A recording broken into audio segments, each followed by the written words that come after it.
Hello అందరికీ నమస్కారం. Lalitha's kitchen tips కి స్వాగతం. ఈ రోజు మనం రోటి పచ్చడి రెసిపీ ప్రిపరేషన్ చూద్దామండి. ఈ రోటి పచ్చడి మనకి రోటితో అవసరం లేకుండానే చేద్దాము. ఇది మామిడికాయలతో చేసే చట్నీ అండి. ఇది చాలా బాగుంటుంది.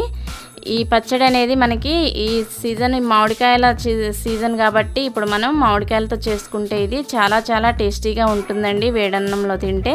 దీని ప్రిపరేషన్ చూద్దాము. దానికంటే ముందుగా నా ఛానల్ని ఎవరైనా సబ్స్క్రైబ్ చేసి ఉండకపోతే ఈ వీడియో క్రిందనే రెడ్ కలర్ సబ్స్క్రైబ్ బటన్ ఉంటుంది, క్లిక్ చేసి సబ్స్క్రైబ్ చేసుకోగలరు. ఇప్పుడు దీని తయారీ విధానం చూద్దామండి. దీనికోసం ముందుగా నేను 3 మామిడికాయలు తీసుకున్నా అండి. ఇవి చాలా పుల్లగా ఉండే మామిడికాయలు తీసుకోవాలి. ఈ 3 మామిడికాయలను కూడా మనం ఇప్పుడు ఈ పైన గ్రీనిష్గా ఉండే ఇదంతా కూడా తీసేసి ఈ పొట్టు తీసేసి మొత్తం కూడా ఇలా చేసుకొని దీన్ని కట్ చేద్దాము. ఈ పీసెస్ మొత్తం కూడా మనం సన్నగా కట్ చేసుకోవాలండి. మరి పెద్దగా కట్ చేయొద్దు. ఇలా ఫస్ట్ పీసెస్ లాగా తీసుకొని దీని నుంచి మనం చిన్న పీసెస్ కట్ చేద్దాము.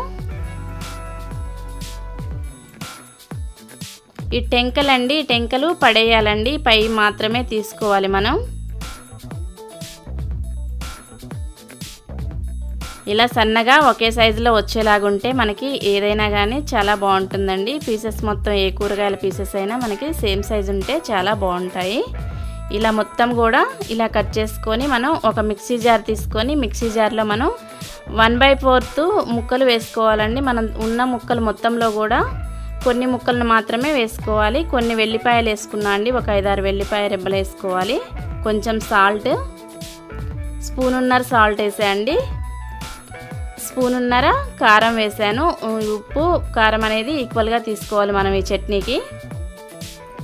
కొంచెం జీలకర్ర అండి. ఇప్పుడు నేను వేసే ఇంగ్రీడియంట్స్ అన్నీ కూడా కంపల్సరీగా వేసుకోవాలండి, లేకపోతే చట్నీ టేస్ట్ ఉండదు. చాలా తక్కువ ఇంగ్రీడియంట్స్లో అవుతుంది. ఇది మనం ఇలా మిక్సీ పట్టుకోవాలండి. మిక్సీ మరీ కచ్చాపచ్చాగా పట్టుకోవాలి, మరీ మెత్తగా పట్టుకోవద్దు.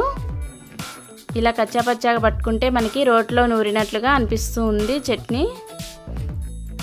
ఇప్పుడు అది ప్రక్కన పెట్టేసి స్టవ్ వెలిగించి ఒక ప్యాన్లో ఆయిల్ తీసుకోవాలి. పోపు కోసం మనం కొంచెం శనగపప్పు, కొంచెం మినప్పప్పు,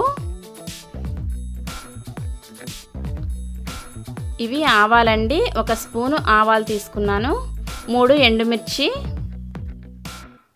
కొంచెం చిదిపి పెట్టుకున్న వెల్లుల్లి రెబ్బలు ఒక 5-6 అట్లా తీసుకోవచ్చు.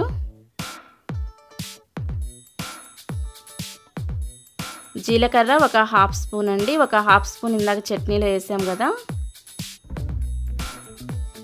ఇప్పుడు ఈ మొత్తం కూడా కలుపుకొని చిటపట్లాడేలాగా ఉన్నప్పుడు మనం ఈ తాలింపులో కరివేపాకు కూడా వేసుకొని ఇంకొంచెం చిటపట్లాడించుకోవాలండి.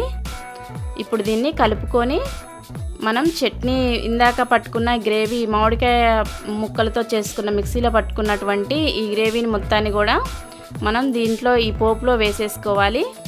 మీడియం ఫ్లేమ్లో ఉంచుకోవాలండి. ఇప్పుడు ఈ స్టవ్ అనేది ఇదంతా కూడా ఇలా కలియబెట్టుకోవాలి ఒకసారి. ఆ తర్వాత మనం ముందుగా ఈ మామిడికాయలు కట్ చేసి పెట్టుకున్న ఈ పీసెస్ కొన్ని మిక్సీలో వేసుకొని మిగిల్చి పెట్టుకున్న కొన్ని పీసెస్ ఉన్నాయి కదా, ఆ పీసెస్ కూడా వేద్దామండి. ఇప్పుడు కొంచెం పసుపు వేసాను. పసుపు వేయడం మర్చిపోయాను ఇందాక. పసుపు వేసుకొని కలిపాను. ఇప్పుడు ఈ ముక్కలు మొత్తం కూడా దీంట్లో వేసేద్దాం. ఈ మామిడికాయ ముక్కలు వేసిన తర్వాత మనం ఒక్కసారి కలుపుకొని స్టవ్ ఆఫ్ చేసుకోవాలండి. ఎక్కువసేపు ఇంకా స్టవ్ ఉంచొద్దు. ఇలా ఒకసారి కలుపుకున్న తర్వాత మనం స్టవ్ ఆఫ్ చేసుకొని దీన్ని మనం వేడన్నంలో వేసుకొని తింటే చాలా టేస్టీగా ఉంటుందండి. ఇది సేమ్ రోట్లో నూరిన చట్నీ లాగానే ఉంటుంది ఈ మామిడికాయ పచ్చడి అనేది. మీరు తప్పకుండా ఈ పచ్చడిని ట్రై చేయండి. మీకు ఎలా వచ్చిందనేది నాకు కామెంట్ చేసి చెప్పండి. ఈ వీడియో మీకు నచ్చినట్లయితే లైక్ చేయండి, కామెంట్ చేయండి, షేర్ చేయండి. సబ్స్క్రైబ్ చేసుకోవడం మాత్రం అస్సలు మర్చిపోవద్దండి. Thank you for watching my videos. Have a nice day. Bye bye.